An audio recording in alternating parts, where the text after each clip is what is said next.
우리 다 같이 아멘 하십시다. 할렐루야. 오늘은 6.25 사변을 기념하는 주일입니다.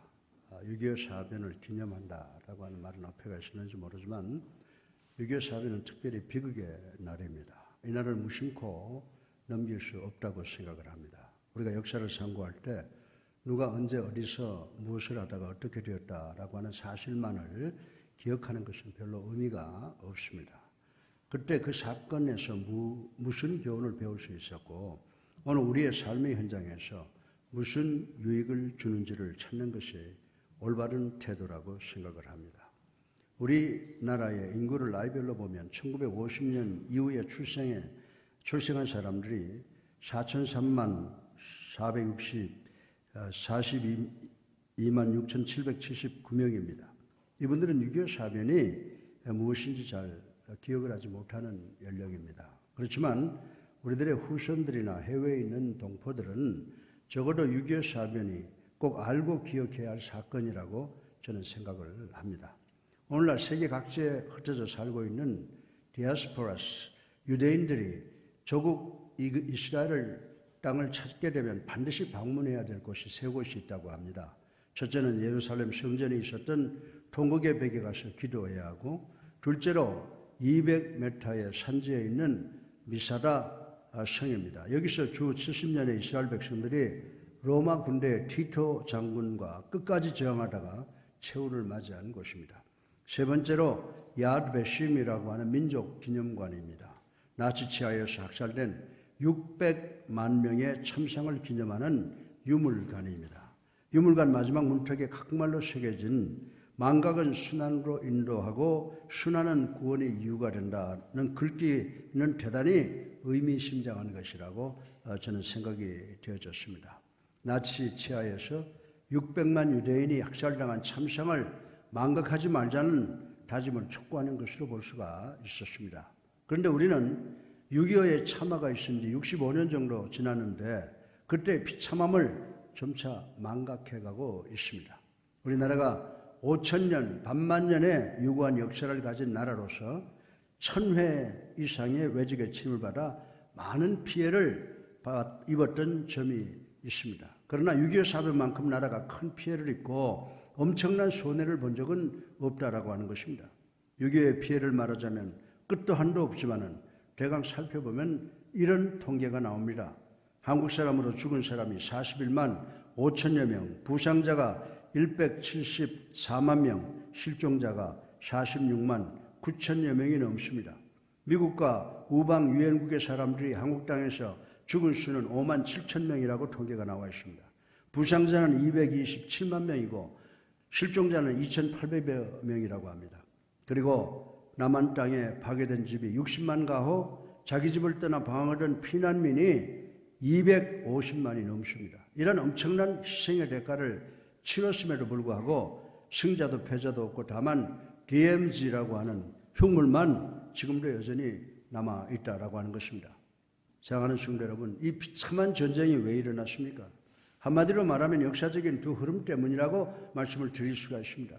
하나는 국제조류인 공산주의와 민주주의 이념투쟁과 또 하나는 우리 민족의 고질적인 대립 감정에서 비롯된 것이라고 생각을 할 수가 있습니다. 몇 가지 면에서 6.25를 역사적으로 살펴보고 우리에게 주는 교훈이 무엇인지를 생각을 해보고자 합니다. 심지어 현재는 6.25를 도발한 김일성의 주체 사상을 추종하는 운동권이 공공연히 활동하고 있는 현실입니다. 특별히 6.25를 직접 경험하지 못한 66세 이하의 사람 수가 4,300만 정도인데 이들은 전 국민의 84%를 넘고 있다고 하는 것입니다. 이 세대들은 6.25의 참화를 전혀 체험하지 못했으므로 하나의 역사로 이해하고 있는 현실입니다.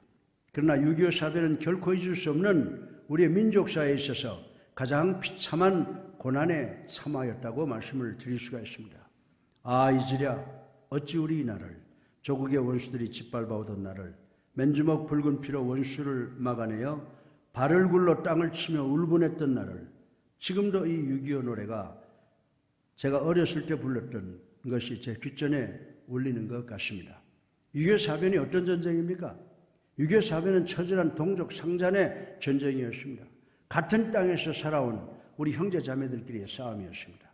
6.25는 정신병자들이 자기 몸에 스스로 상처를 입히는 어리석음이었습니다. 자기 손톱으로 자기 스스로 얼굴을 긁어 상처를 입히고 자기 이빨로 자기 입술을 깨물어 피가 나게 하는 아픔이요, 손에 든 칼로 스스로 자기의 동맥을 끊는 것과 같은 정신병자들이 저지른 비참한 짓과 같은 것이었다라고 말씀을 드릴 수가 있습니다.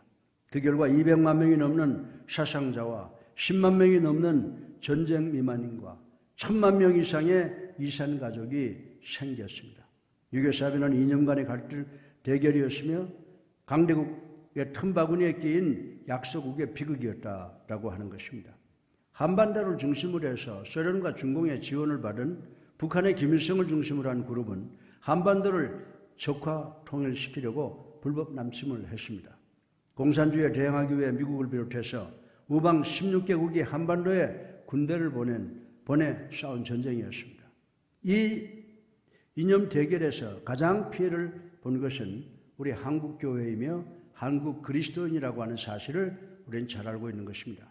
6.25는 승자도 패자도 없는 무승부의 싸움이었으며 결말이 나지 아니한 전쟁이었습니다.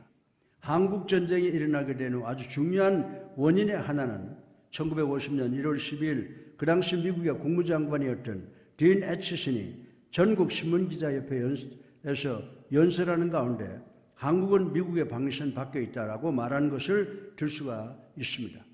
즉 한국이 어떤 침략을 받아도 자신들과 무관하다는 이야기가 한국전쟁의 직접적인 원인이 되었다고 하는 것을 말씀을 드리는 것입니다. 이 뉴스를 들은 오랫동안 적화 통일을 꿈꾸고 전쟁 준비를 하던 김일성 일당은 소련에서 많은 탱크와 비행기 잠수함까지 원조를 받아서 6.25 6월 25일 주일 아침에 이 작고 평화스러운 땅을 침공하는 것입니다. 북한의 지도자는 미국이 한국전에 전혀 관여하지 않을 것이라고 믿고 내려왔습니다. 다시 말해서 6.25 사변의 중요한 요인 중에 하나는 미국의 한국에 대한 미온적 때문이었다고 말씀을 드릴 수가 있습니다. 6.25는 우리나라의 분단체제를 고착화시켰고 분열과 대립의식을 심화시켰습니다. 흑백 논리와 양자택일 의식이 지배하여 중도 노선 내지 타협 정신을 배격화해왔습니다. 민주주의는 타협 정신에서 발전하는 것인데 이러한 타협 정신의 결핍이 사회 각 분야에서 대립과 갈등을 심화시켰습니다. 그렇기 때문에 우리는 평화를 상실한 채 살아왔습니다. 이러한 6.25를 생각하는 주일에 우리 성도들과 우리 나라와 우리 민족이 평화를 되찾는 방법과 그리스도인과 교회의 사명이 무엇인가를 생각하면서 주님의 은혜를 받기를 예수 그리스도 이름으로 축원합니다. 오늘 설교 본론의 첫째로 우리나라와 우리 민족이 살 수 있는 유일한 길은 우리 국가 전체가 평화를 찾는 데 있음을 생각을 해 보겠습니다. 우리 다 같이 누가복음 19장 41절로 42절을 함께 읽어 보겠습니다. 성을 보시고 웃으며 이르시되 너도 오늘 평화에 관한 일을 알았더라면 좋을 뻔하였거니와 지금 내 눈에 숨겼도다. 아멘. 예수님께서 이 세상에 오셔서 예루살렘에 입성할 당시 이스라엘 민족은 로마 식민지로 로마 제국에 착취를 당하고 있었던 시대였다라고 하는 것입니다. 그럼에도 불구하고 이스라엘 지도층은 분열되어 서로 헐뜯고 싸우고 있었습니다. 사두개파, 바리새파, 열심당 등으로 분열하여 서로 치열한 싸움을 하고 있었던 때였다라고 하는 것입니다. 지역적으로도 분열되어 서로 왕래를 안 할 정도로 지역 감정이 팽배해 있었습니다. 유대 지역, 사마리아 지역, 갈릴리 지역처럼 지역적으로 대립되어 있던 때였습니다. 또한 경제적으로도 빈부의 격차가 심했고 관리의 부정부패가 심화된 상태에 있었습니다. 당시 부정부패였던 공무원의 대표적인 사람이 우리가 잘 아는 세리 삭개오의 경우를 들 수 있는데 이 사람이 예수 그리스도를 만난 후에 자기 자신의 재산의 절반을 가난한 사람들에게 그렇게 하고 토색한 것이 있다면 4배나 변상하겠다고 할 정도로 엄청난 변화가 예수 그리스도에 의해서 이루어졌다라고 하는 것입니다. 평화를 잃은 백성들, 이런 백성들을 향하여 예수님은 눈물을 흘리시면서 평화에 관한 일을 알았다면 좋았을 뻔하였다라고 탄식하신 모습이 오늘 우리 본문에 기록이 되어 있습니다. 예수님의 이러한 탄식은 오늘날 21세기 한반도에 사는 우리들, 즉 대한민국 백성을 향한 말씀으로도 적용을 해 볼 수가 있는 말씀이라고 저는 믿습니다. 지금 우리는 남북 간의 대결뿐만이 아니라 우리 내부에서 지역 간, 세대 간, 계층 간, 이념 간 대결이 그칠 날이 없습니다. 한마디로 말씀드려서 평화를 상실한 상황입니다. 평화가 없는 국가사회는 발전이 없습니다. 희망이 없습니다. 따라서 우리 대한민국, 우리 민족의 유일한 살 길은 평화를 찾는 데 있음을 명심하시고 평화의 주인이신 하나님께 평화를 달라고 간절히 기도하시고 노력하는 우리 예수사랑 교회 성도들이 되시기를 주님의 이름으로 축원합니다. 둘째로 우리가 찾는 참 평화는 우리 국민 모두가 개인적으로 평화의 왕이신 예수님을 우리의 구주로 살아계신 하나님의 아들로 믿고 영접하는 길밖에 없음을 생각을 해보겠습니다. 예수님은 이 땅에 평화의 왕으로 오셨습니다. 우리 다같이 누가복음 2장 14절을 함께 읽어보겠습니다. 지극히 높은 곳에서는 하나님께 영광이요 땅에서는 하나님이 기뻐하시는 사람들 중에 평화로다 하니니 아멘. 그래서 예수님께서 탄생하실 때 천군 천사들이 선포하기를 하늘에는 영광 땅에는 평화라고 말씀을 하셨습니다. 베드로 사도가 로마의 군인 고넬료에게 예수 그리스도를 소개할 때 평화의 복음이라고 소개했습니다. 예수님을 마음에 영접하면 먼저 마음의 평화가 이루어지는 줄로 믿으시기 바랍니다. 마음속에 분노와 미움과 거짓과 욕심을 일으키는 마귀를 물리치고 마음을 정결케 하고 평화롭게 하신다는 것입니다. 사랑하는 성도 여러분, 여러분의 마음에 염려가 있습니까? 근심이 있습니까? 분노가 있습니까? 악한 생각이 떠오릅니까? 예수님을 묵상해 보시기 바랍니다. 마음에 평화가 깃들 줄로 믿습니다. 여러분 가정에 평화를 원하십니까? 예수님을 가정에 영접하시기 바랍니다. 여러분의 온 가족이 예수님 정신으로 살도록 노력하시면 가정에 평화가 오는 줄로 믿으시기 바랍니다. 여러분 직장에 평화가 오기를 원하십니까? 여러분의 직장생활과 사업에 예수님을 영접하시기 바랍니다. 여러분의 직장과 사업에 평화가 올 줄로 믿으시기 바랍니다. 우리 국가사회 모든 분야에서 예수님을 영접하고 예수님 정신으로 살려는 노력이 이루어지는 것만큼 예수 그리스도의 평화가 대한민국 온누리에 이루어질 줄로 믿으시기 바랍니다. 예수님은 평화의 주인이시고 평화의 능력이십니다. 예수님께서 계시는 곳에 언제나 평화의 역사와 평화의 기적이 일어나게 되는 줄로 믿으시기 바랍니다. 예수님은 인간 개개인뿐만이 아니라 국가사회의 전반과 인간 역사 전체를 하나님 앞에 바로 세우시고 하나님의 공의와 사랑과 평화를 재창출하시는 분이신 줄로 믿으시기를 주님의 이름으로 축원합니다.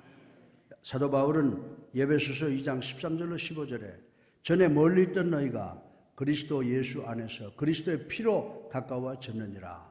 그는 우리의 화평이신지라 둘로 하나를 만드사 원수된 것과 곧 새 사람을 지어 화평케 하시고. 아멘.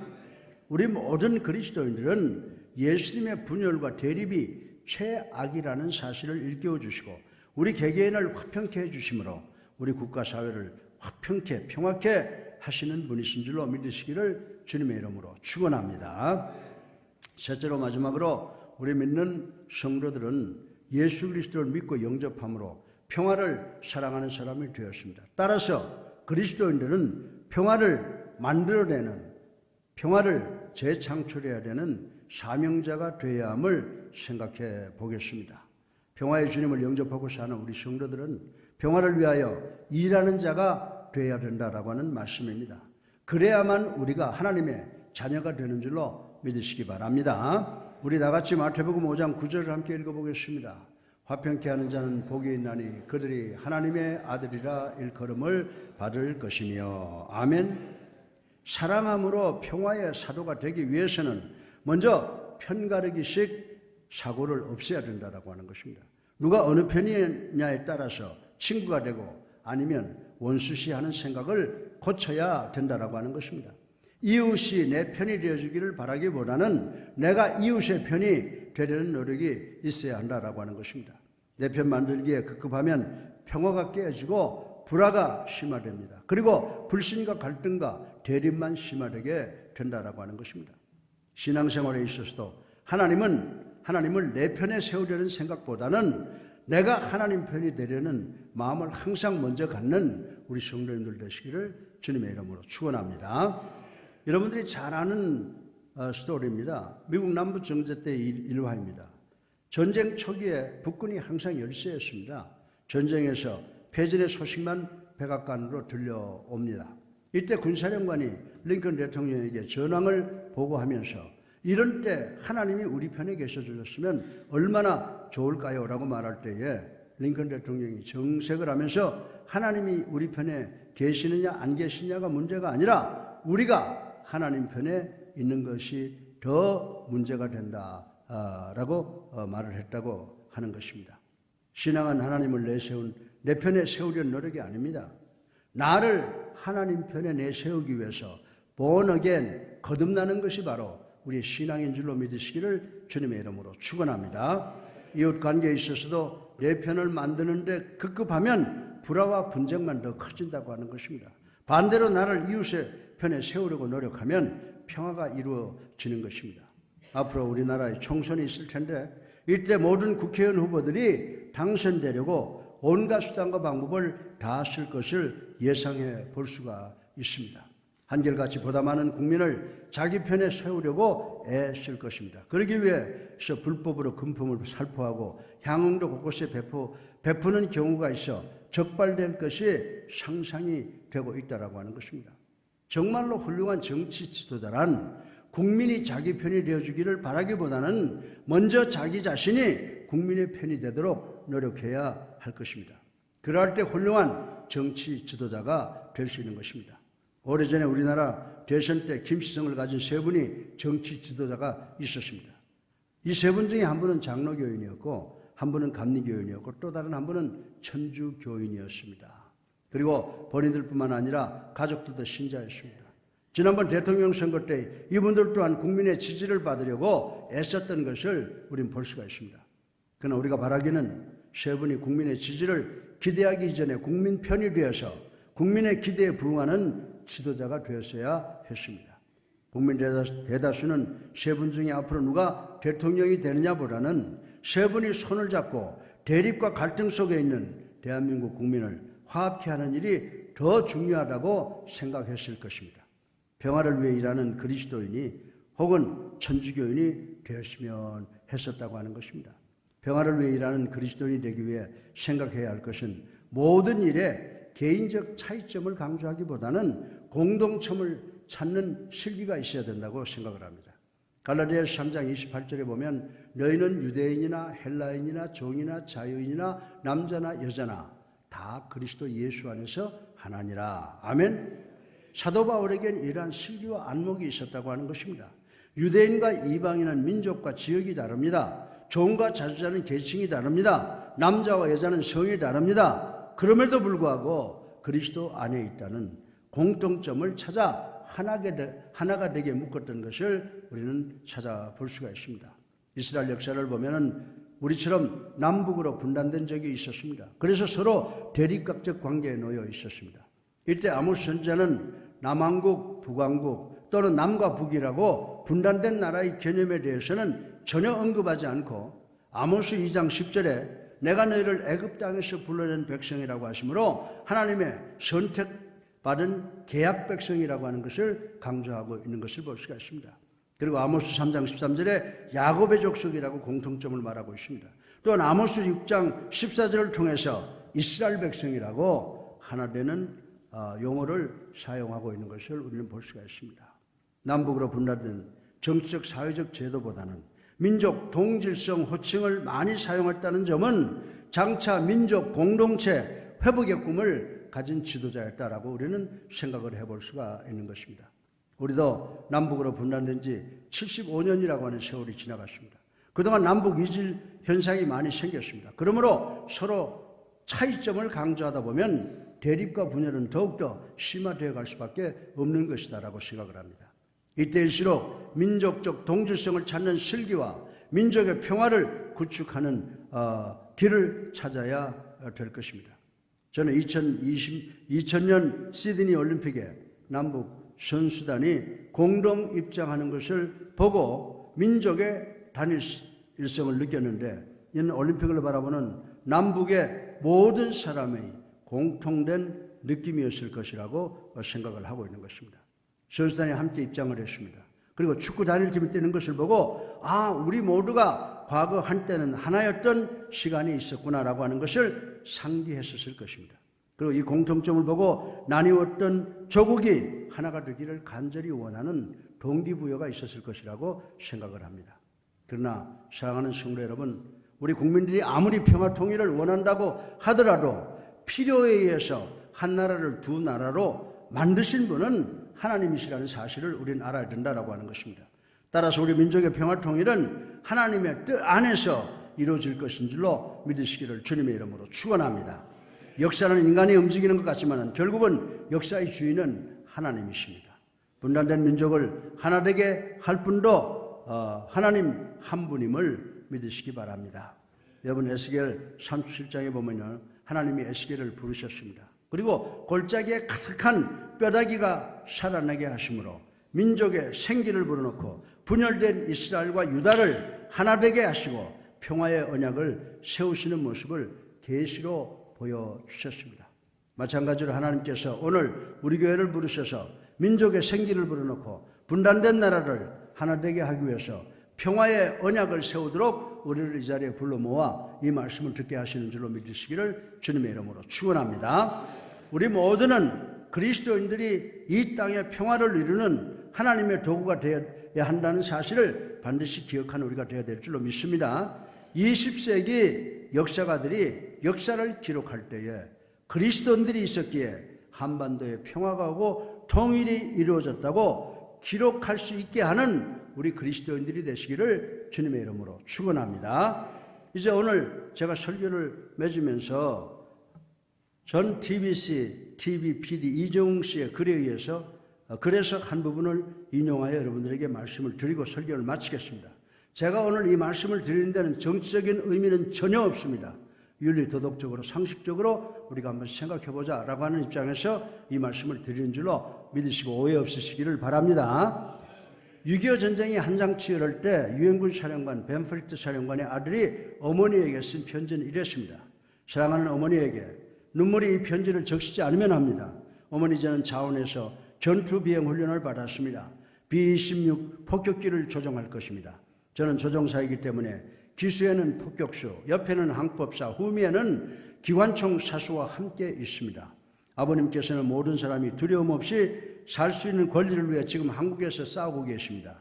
드디어 저도 미력한 힘이 남아 아버님께 힘을 보탤 시기가 도래한 것 같습니다. 어머니, 저를 위해서 기도하지 마세요. 그 대신 미국이 위급한 상황에서 조국을 수호하기 위하여 소집된 나의 승무원들을 위해서 기도해 주십시오. 그들 중에는 무사히 돌아오기만을 기다리는 아내를 둔 사람이 있고 애인이 있는 사람도 있습니다. 저는 최선을 다할 것입니다. 그것은 언제나 저의 의무입니다. 그럼 안녕히 계십시오. 아들 짐 올림. 이 편지는 벤프리트 미 8군 사령관의 아들 지미 벤프리트 2세 공군 중위가 이제 막 해외 근무를 마쳤으므로 한국전에 참여할 의무가 없었음에도 불구하고 자원에서 아버지가 사령관으로 있는 한국전에 참여하면서 어머니에게 보낸 편지입니다. 그리고 이것이 그 아들의 마지막 편지였습니다. 1952년 4월 1일 이 훌륭한 군인은 압록강 남천, 순천, 남쪽의 순천 지역을 폭격하기 위해서 출격했다가 새벽 3시 김포 비행단 레이더에 접촉한 후 표적을 향해서 날아가다가 레이더에서 사라진 뒤 소식이 끊어졌습니다. 즉시 수색작전이 시작된 것은 물론입니다. 4월 4일 아침 10시 30분 8군 사령관 벤프리트는 미제 5공군 사령관 에레베스트 장군으로부터 지미 벤프리트 2세 중위가 폭격 비행 중 실종되었고 지금은 수색 작업이 진행되고 있다고 하는 보고를 받았습니다. 그때 벤프리트 장군은 묵묵히 듣고 있다가 담담하게 이런 지시를 했다고 합니다. 지미 벤프리트 2세 중위에 대한 수색 작업을 즉시 중단하라. 적지에서 수색 작전은 무모하다라고 아버지가 아들의 구출 작전을 무모하다고 중지시켰다라고 하는 것입니다. 며칠 뒤에 부활절을 맞아 벤포트 장군은 전선에서 실종된 미국 가족들에게 이런 편지를 보냈습니다. 저는 모든 부모님들이 모두 저와 같은 심정이라고 생각합니다. 우리 아들들은 나라에 대한 의무와 봉사를 다하고 있습니다. 예수님께서 말씀하신 바와 같이 친구를 위해서 자기의 목숨을 버리는 사람보다 더 위대한 사람은 없다고 했습니다. 벤포트 사령관이 말한 친구는 곧 한국이라는 것은 이 말씀을 보고 누구라도 다 알 수 있을 것입니다. 벤포트 미 사령관은 한국을 친구라고 생각하고 그 친구를 위해서 자기 자식을 희생시킨 것입니다. 이런 강직하기 짝이 없는 군인 앞에 멀리 미국에서 뜻밖의 손님이 찾아와서 놀라운 부탁을 했습니다. 1952년 12월 미 합주국 대통령 당선자인 노르만디의 영웅 드와이트 D. 아이젠하워가 한국 전선을 살피기 위해서 방한하여 미 8군 사령부를 찾은 것입니다. 미 8군과 한국군의 고위장성들과 참모들이 모두 참석하고 전 세계의 기자들이 지켜보는 가운데서 벤포트 사령관이 전선 현황에 대해서 보고를 했습니다. 브리핑이 끝나자 조용히 듣고 있던 차기 미국 대통령 드와이트 D. 아이젠하워 대통령이 느닷없이 질문을 했습니다. 장군, 내 아들 존 아이젠하워 소령은 지금 어디에서 근무하고 있습니까? 라고 물었습니다. 이제 몇 달 후면은 대통령에 취임할 당선자가 전투사령관에 대한 첫 질문치고는 너무나도 대통령답지 않은 사적인 질문이기도 했습니다. 그러나 상대가 아들을 잃고 꿈쩍하지 않는 벤포트 장군이었기에 모두들 무슨 일이 벌어질까 봐 바짝 긴장하지 않을 수가 없는 그런 상황이 되어버렸다고 하는 것입니다. 그 순간 벤포트 장군이 아이젠하워 소령은 전방에 미 제3사단 정보처에서 근무하고 있습니다라고 사무적으로 짤막하게 대답을 하고 말았습니다. 그 말을 듣는 차기 대통령인 아이젠하워는 그야말로 참석자 모두가 깜짝 놀라 자빠질 만한 사적인 부탁을 공공연하게 했습니다. 사령관, 내 아들을 후방부대로 배치시켜 주십시오 라고 했습니다. 참석자들 모두가 깜짝 놀라 서로의 얼굴을 바라보면서 웅성거리기 시작을 했습니다.